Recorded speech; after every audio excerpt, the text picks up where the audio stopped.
Good afternoon and welcome to our webinar on the magic of management buyouts. The webinar is being recorded today so that we can post a copy up to YouTube after the event is finished for anybody who registered for the event but couldn't make it on the day. When recording, no information is recorded about the attendees or the questions asked. The recording is just the presenters and the slides. So what we're going to cover this afternoon in this webinar is a bit about us, just explaining why we've got the experience to talk about management buyouts and how to deliver management buyouts.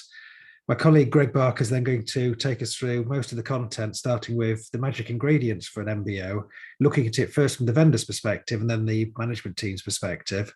We'll touch on funding of MBOs, and then before we go into questions at the end, we'll talk a bit about how we can help you deliver a management buyout, how we can check it's a transaction that's deliverable, that's feasible, advise on what can be achieved, and then we'll take, as I say, questions at the end. So please feel free to ask questions throughout the presentation using the Q&A facility, which is either at the top or bottom of your screen, depending on how you're viewing this webinar, and we'll pick up the questions right at the end. So just a bit about ourselves. We're corporate finance advisors. We advise on transactions. Most of the transactions we carry out for clients are either trade disposals or management buyouts, and occasionally corporate acquisitions. We believe in giving a lot of early stage advice so that the transaction we embark on is something that can be delivered. So we do a lot of valuation work. A lot of the valuation work comes to us through accountants, giving our professional opinion as to what valuation can be achieved based on our knowledge of the market and the current market conditions. We give quite a lot of advice on exit options. So for some clients, they'll be looking at maybe a trade sale, they might be looking to management buyout. We can advise on either of those options. In terms of a trade sale, we'll look at deal activity in their sector, what transactions happened recently, what international interest there is, whether private equity interest is prevalent in the sector.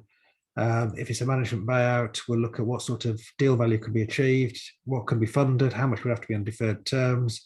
We can talk about the pros and cons of retaining an equity stake. Really, the purpose of early stage advice is to make sure the client or our clients have full understanding of what can be achieved, so they can take an informed decision on when to exit and the way to exit.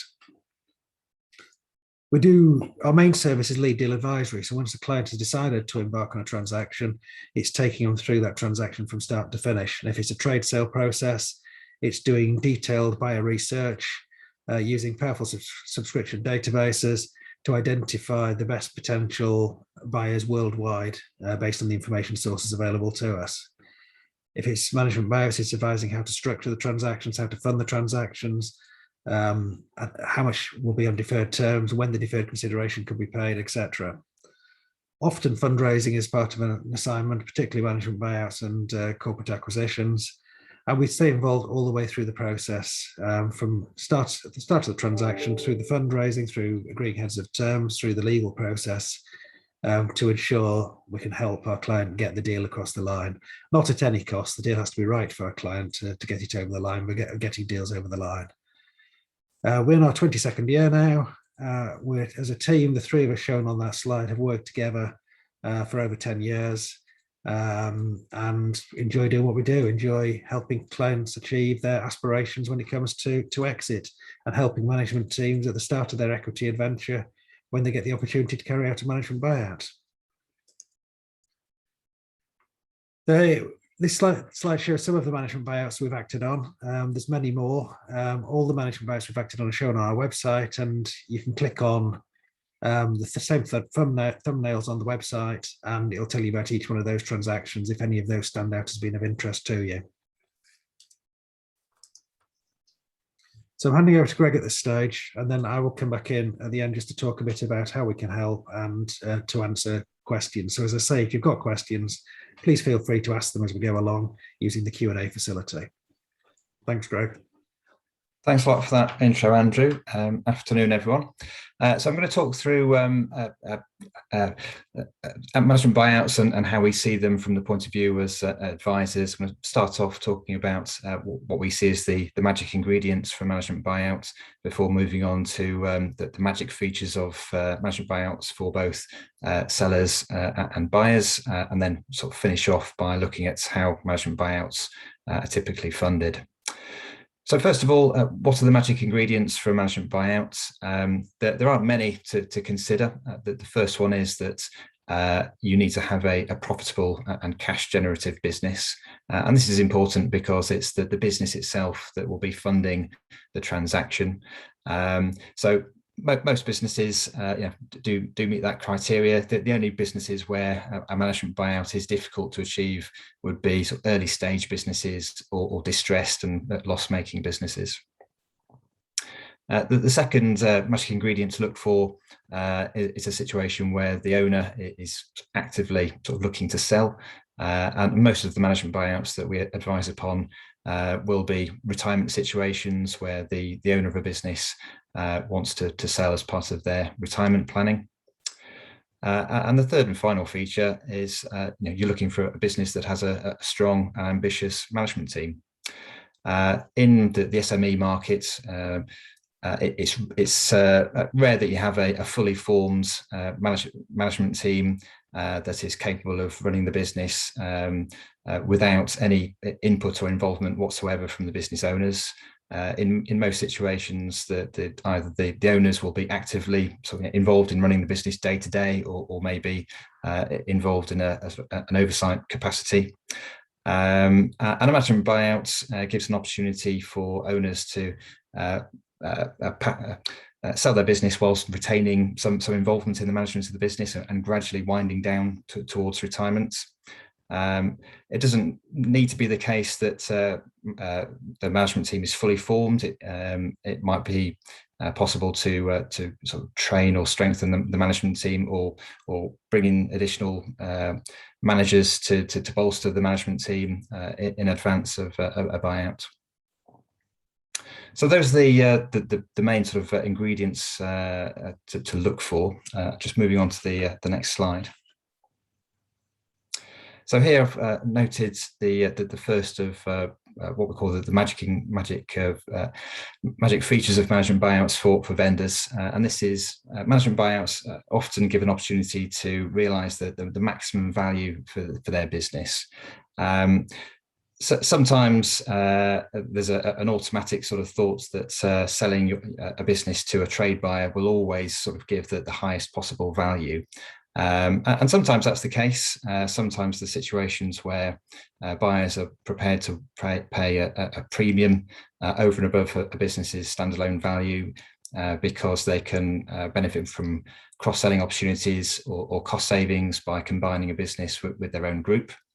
But in many situations, that strategic premium isn't possible to obtain. It might be that the business doesn't attract too much interest from trade buyers for different reasons. Maybe it's subscale, or just not in a, or it's too niche and isn't of interest to larger businesses.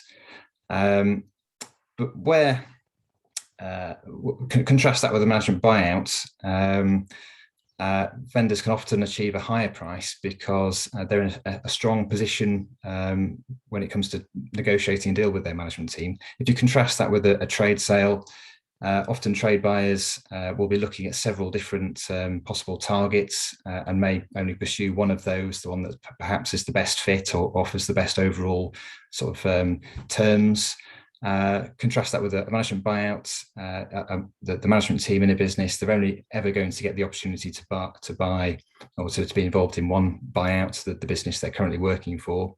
And the vendors, they're in a strong negotiating position in that they can choose the timing of when to go into a management buyout. And they're the ones that will be usually helping to fund the deal as well. So they're in the driving seat really in terms of setting the terms for a deal. A very important point in all of this is that if you're comparing a trade sale and a management buyout, the price that's being paid by a trade buyer is crucial to it. Trade buyers will almost always sort of bargain very hard on price, because that's the way that they can reduce the risk profile of a transaction. With a management buyout, the price is not what the management team are actually paying. It's the business that's funding the deal, and the management team might be contributing some of their own money, their sort of personal investment or stake money into the deal, but that money is not going to go a very long way towards funding the deal. It's the business itself that funds the deal. So if you're thinking about how the managers involved in a management buyout are thinking about a deal, the most important thing for them is how much money they're personally being asked to invest into the deal, rather than the overall deal value, the overall price that the vendors are going to receive. Moving on to the second magic feature of management buyouts for vendors, and that is a management buyout presents an opportunity to reinvest part of the sale proceeds that the vendors receive. Almost all management buyouts involve quite a significant amount of deferred consideration, which is money paid to the vendors in the future as a way of helping to fund the deal. That's probably the biggest downside of a management buyout, is that from the point of view of vendors, they've got to wait probably several years before they receive all their money. But that downside, looked at it the other way, can be a positive. It means that there's an opportunity for them to reinvest part of their deal proceeds into the business and receive a very high level of return on that money. And at the same time, they can also seek a minority shareholding in the business going forward, which will help to give them that return on their finance that they've left in the business. And we'll see how that works out on an example on the next slide. So let's say that a business is valued at £3 million and a management buyout takes place using bank funding, and let's say just over half of the deal value comes from a bank at £1.7 million. The balance of the deal would be funded on deferred terms, so there'd be a further £1.1 million paid to the vendors after the bank has been repaid. And then the balance of £200,000 would be the equity that's invested by the management team. And let's say there's 3 members of management, each contributing £50,000, and they each receive 25%. And then the vendors, part of their deal proceeds would be to receive 25% of the shares in the new holding company on the same terms as the 3 managers. So they receive £50,000 of share capital in the new holding company.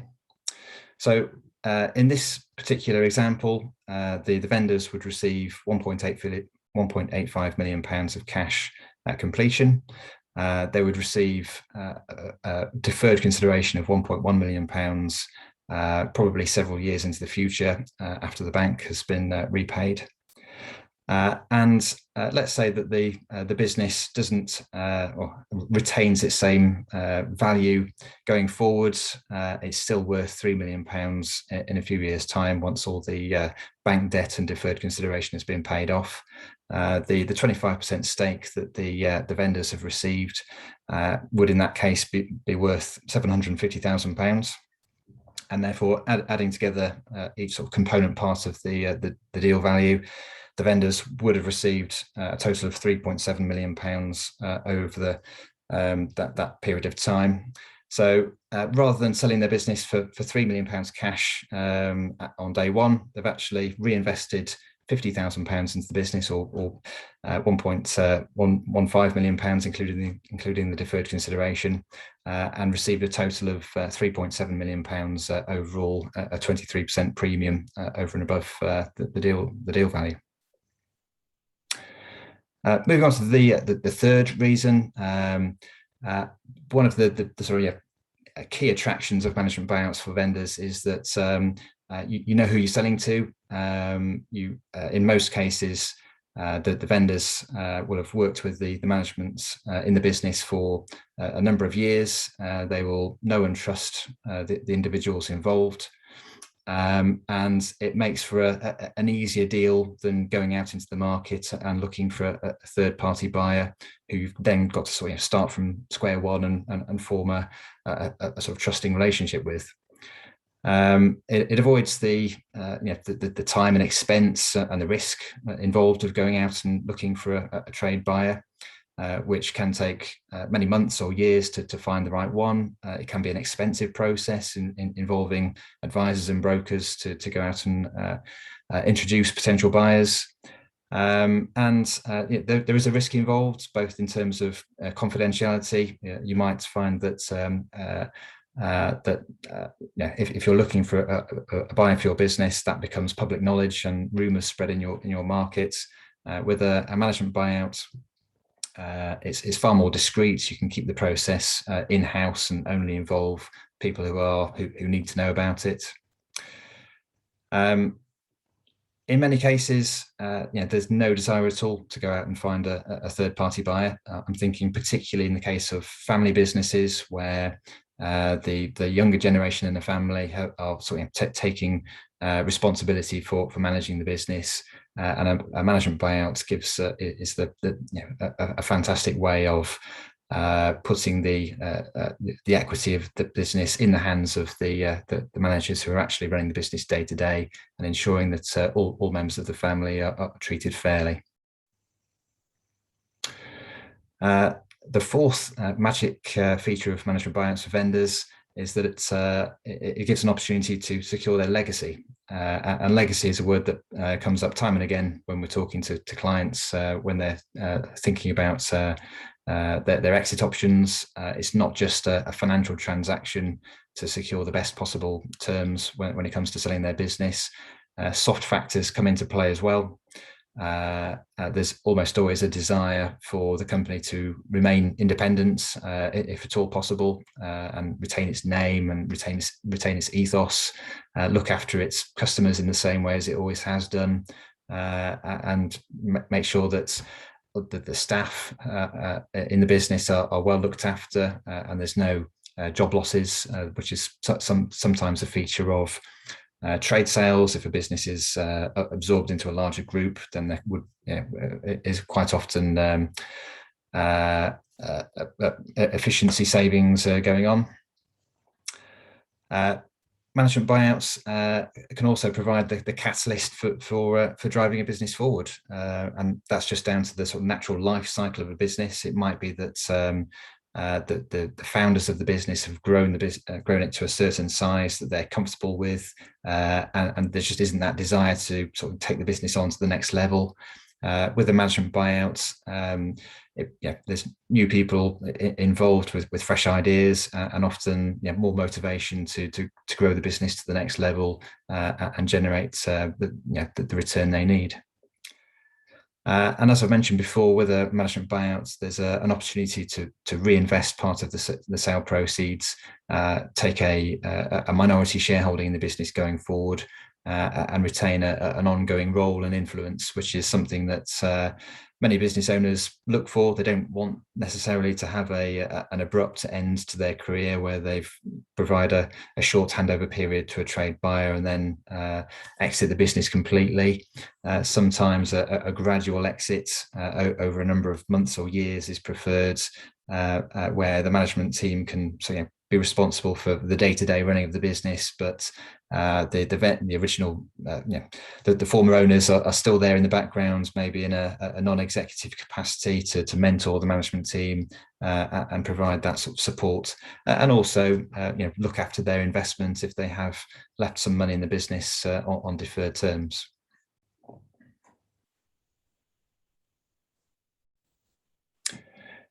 Another reason why management buyouts can be magic for vendors is that sometimes a trade sale can be impossible. It might be that there are certain risk factors in the business that make selling to a third party completely impractical. But that doesn't mean to say that it would preclude a management buyout taking place. So if we look at things like maybe a reliance on a small number of key people in a business, then that could be seen as a very significant risk for a trade buyer. If key staff members were to leave following a change in ownership, that risk doesn't exist really for management buyouts, because it would be those key individuals in the business who would be taking an equity stake and committing themselves to the company.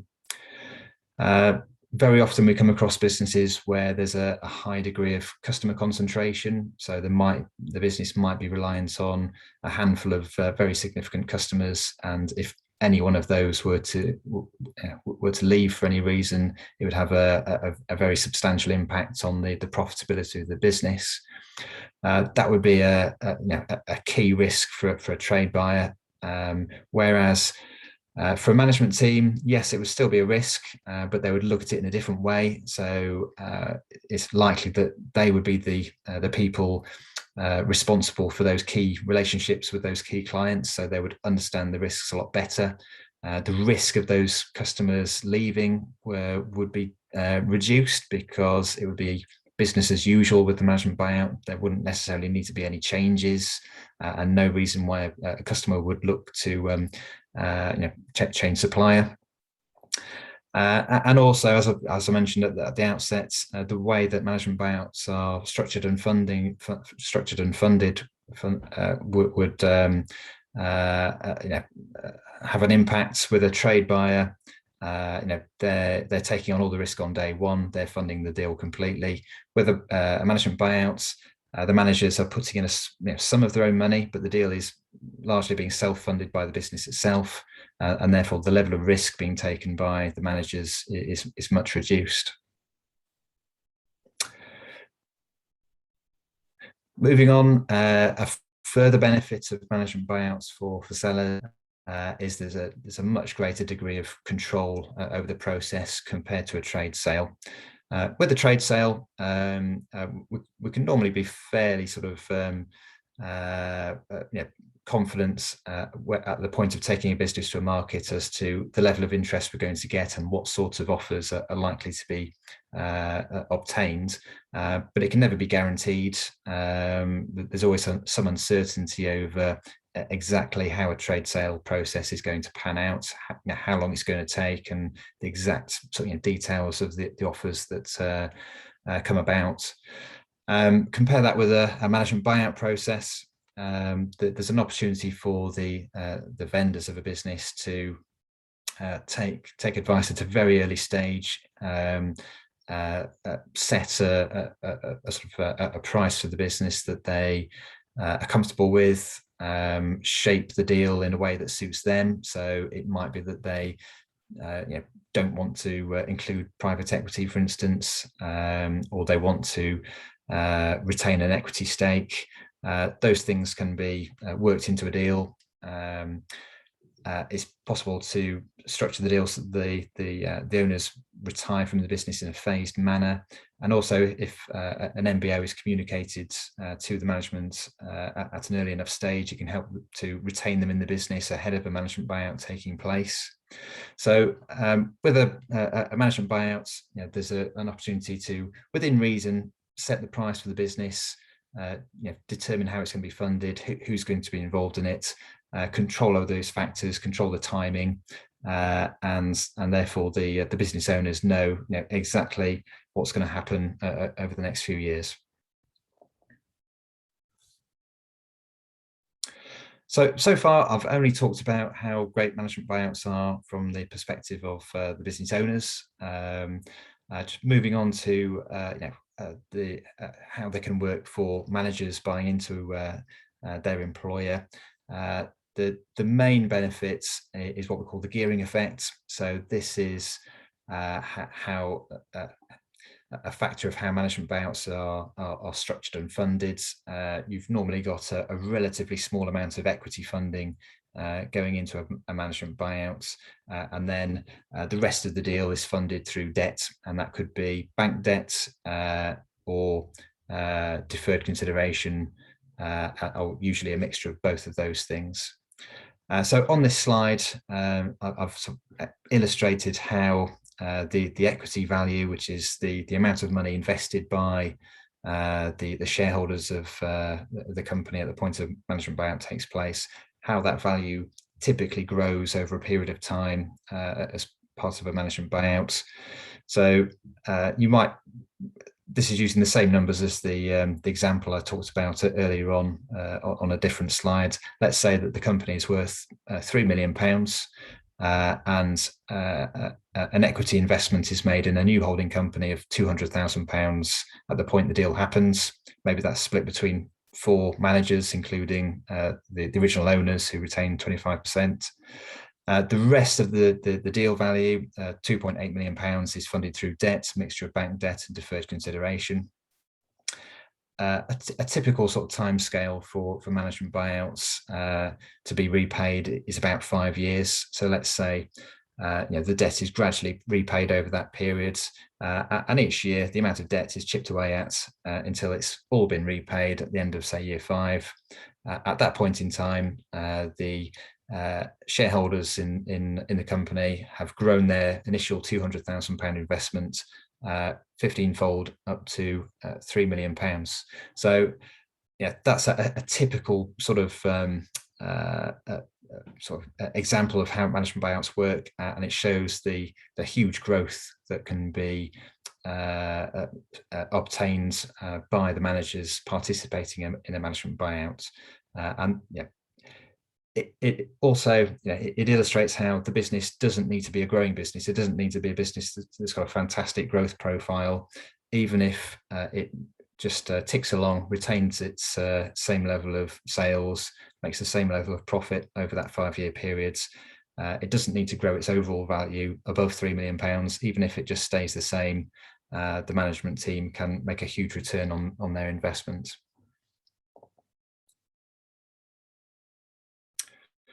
But it's not just about sort of financial reasons why management buyouts are attractive for management. They also provide an opportunity to take control and secure their future. So sometimes management might be sort of frustrated with their current situation. Maybe they want to take the business forward and invest in new areas, but without being sort of the ultimate sort of controllers of the company can't do that. So they're within reason again. Usually with these deals, if the vendors are reinvesting a significant amount of their own money through deferred consideration, there will be certain restrictions placed on the management team whilever that money is owing to them. But within reason, the management team would have control of the business and be able to take it in whatever sort of particular direction they want to. And finally, management buyouts are usually a once in a lifetime opportunity for the managers in the business to transform their personal wealth, to move from being salaried directors and managers to being business owners, and being able to aim for be able to benefit from the future growth in the business, and possibly look to sell the business at some point in the future themselves, and really sort of transform their personal wealth. In the short term, a management buyout is also might be a situation where it's possible to increase their basic salary. So maybe managers are expected to make a sizable personal investment as part of the deal. They might need to go and borrow money from banks or also relatives in order to sort of put their stake money in, and therefore it's appropriate for them to have a slightly higher salary to enable them to sort of borrow that money. Finally, I'm just going to talk very briefly about how management buyouts are typically funded. As I've sort of commented on before, it's the business itself that funds the management buyout, not managers. So managers, they would almost always be expected to invest some of their own money, but that would be a relatively small amount in the context of the deal as a whole. Sometimes that's referred to as hurt money, and usually that personal investment might only be enough to cover the deal costs, professional fees and stamp duty associated with the transaction, and it's really a sign of their commitment to show that they're serious, rather than a significant part of the funding mix for the deal. So looking at the different sort of component parts of how the deal is funded, you've got asset-based lending. So this is the most easily obtainable sort of form of bank finance, where a bank is taking security over specific assets on the company's balance sheet, be it the trade debtors or plant and machinery, or other or stock perhaps. So with asset-based lending, it's generally the cheapest type of finance available. It's lower risk for lenders, and therefore that's the sort of first place to look when it comes to funding an MBO.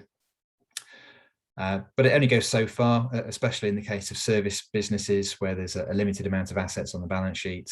Then you're looking at term loans or cash flow loans, which are loans repaid over a number of years, where it's the profitability and cash generation of the business that determines how much the loan is that can be obtained. There's many, for larger businesses, high street banks would be interested in sponsoring management buyouts and providing these sorts of term loans, but they tend to be more interested when the EBITDA of a company is above £1 or £2 million. For smaller businesses, there are alternative lenders out there in the market who are interested in funding MBOs and providing term loans. It is riskier finance for banks and lenders because there isn't that sort of specific security in the background. Yes, they'll have a charge over the company's overall assets, but essentially the security is the future cash flows of the business, which are uncertain. So with that, for cash flow loans, almost always banks and lenders will require a business plan setting out details about the business, describing the management buyouts, including detailed forecasts setting out what sort of what level of loans are required and how they're going to be repaid. So that's bank finance, as well as banks will very rarely fund the entire deal value. Normally they'll want to see a sort of a fair split of the risk between money that they're providing, money that's left in by the vendors in the form of deferred consideration, as well as having that sort of hurt money come in from management. So you might find that a bank provides half of the overall finance, and then the other half needs to come from vendors to provide deferred consideration, or through private equity perhaps. So private equity isn't applicable for all businesses. Private equity investors want to get a good level of return on their money, so they will be most focused on larger businesses or businesses with a good degree of growth potential, where they can grow double or triple in size over a few years and make their required level of return. Sometimes management teams, it depends on the circumstances. Sometimes managers don't want to get into bed with private equity. They want to keep the business completely independent and have full control.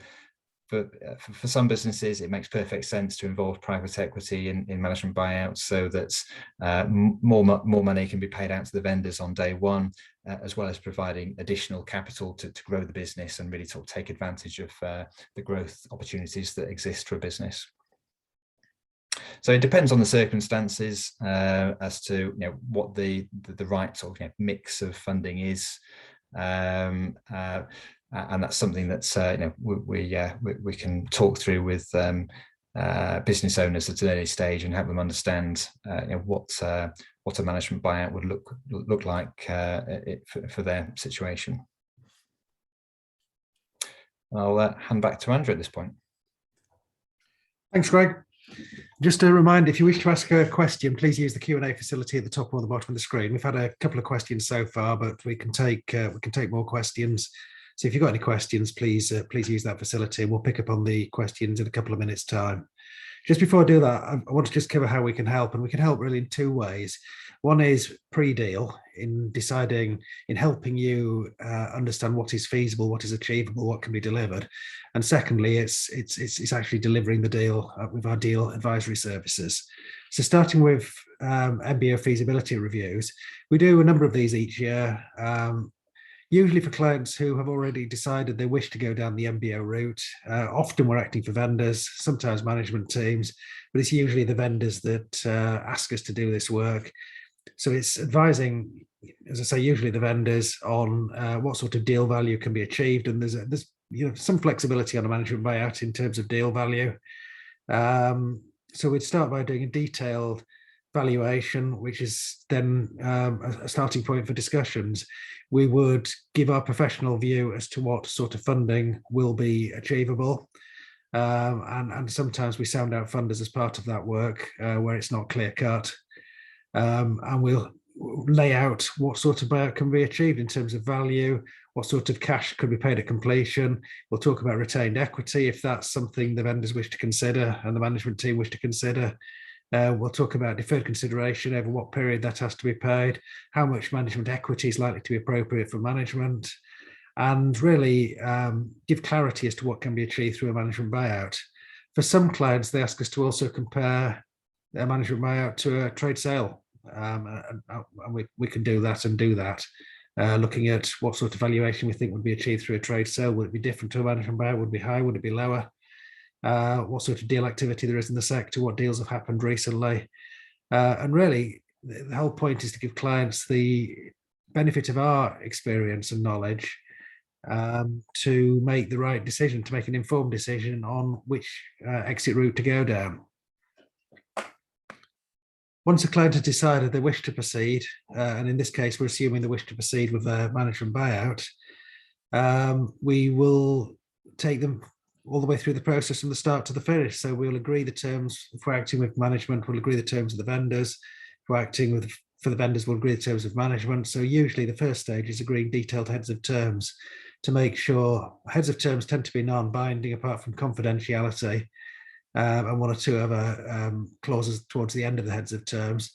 But the outline of the transaction that's going to be delivered is non-binding at this stage, but ensures there's no misunderstanding amongst any of the parties as to what the transaction is going to be.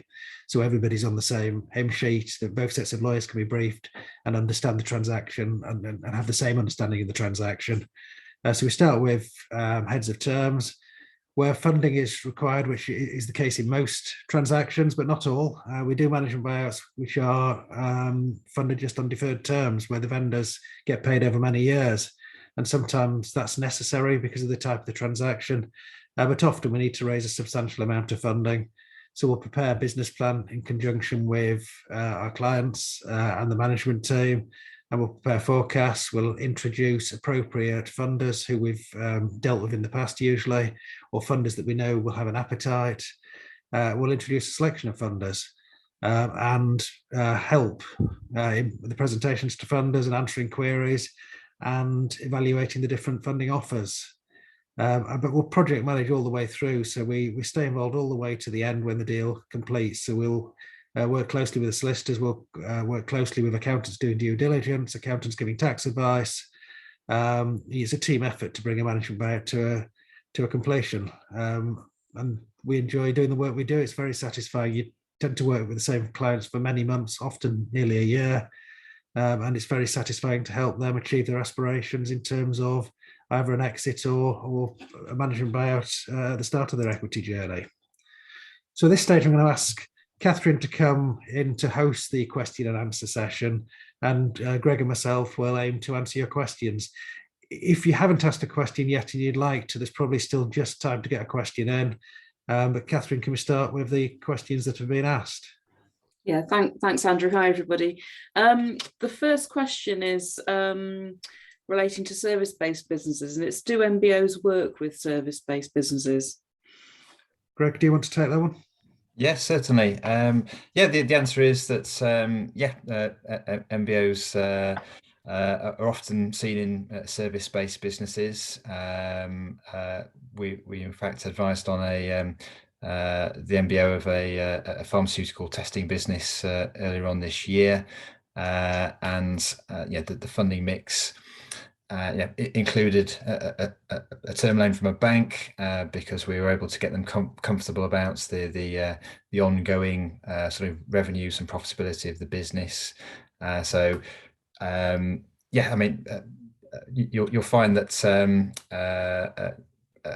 sometimes there might be an issue with things like invoice finance with service businesses if it's unclear whether a service has been performed and that there's sort of the debt is clearly recoverable, but often invoice finance providers can get comfortable that there's a clear audit trail and a service has been performed, and they can provide finance against invoices for those sorts of businesses. But even if invoice finance isn't possible, term loans are might be possible, provided that the profits of the business are high enough and consistent enough. So yeah, I mean, definitely, MBOs are possible for service-based businesses. Thanks, Greg. The next question is entrepreneurs relief still available in an MBO? Shall I take that one, Greg? Yeah, go on. Entrepreneurs relief is still available. It's changed its name. It's always been available for management buyouts. It's now called business asset disposal relief. It changed its name, I don't know, 18 months ago or so. And also the limits, the lifetime limits available dropped significantly back in March 2020 from £10 million lifetime limit per person to £1 million lifetime limit per person.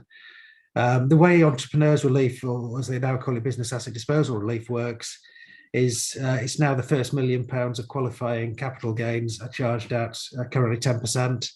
And the balance above that is currently charged at 20%.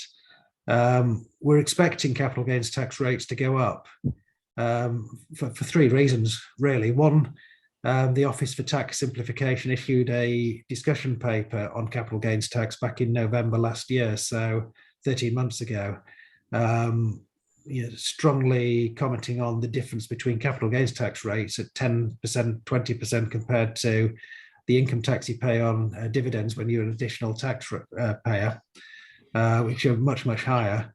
And there was all sorts of discussion about whether entrepreneurs relief or business asset disposal relief should continue, whether it should be linked to retirement age, whether the annual capital gains tax allowance should disappear. So that's in the background from 13 months ago. We know that we've had a pandemic, we still have a pandemic, and the government has spent hundreds of billions of pounds that needs to be paid for at some stage through increased tax. But we also saw in the last red book that the Chancellor or the Treasury, HM Treasury, issues on the day of the budget and forecasts government receipts for the next few years. We can see in that red book the capital gains tax receipts are expected to go up by, I think it's 30% over 3 years. The previous red book only 7 months earlier was expecting capital gains tax receipts to go up by 50%, so they've dropped to about 30%. So they're expecting capital gains tax receipts to go up. So we're expecting capital gains tax rates to go up, but business asset disposal relief is available for nearly all vendors selling trading businesses, and is a useful tax relief. Okay, thanks, Andrew. There's no more questions for now. If you do have questions, Catherine will email out the slides over the next day or two. We will put this webinar on YouTube if you didn't get a chance to watch it all the way through. But if you have any questions, and Catherine will offer you the opportunity to have a telephone chat or a Zoom chat or a Teams chat with us to talk about your specific circumstances, and would welcome the opportunity to do that. But clearly, if you've got any questions after the webinar finishes, please just drop Catherine a line when she gets in touch with you, and we'll endeavour to give you a call and answer your questions. Thank you for listening, and I'm going to finish the webinar at this stage. Thank you. Okay. Thank you.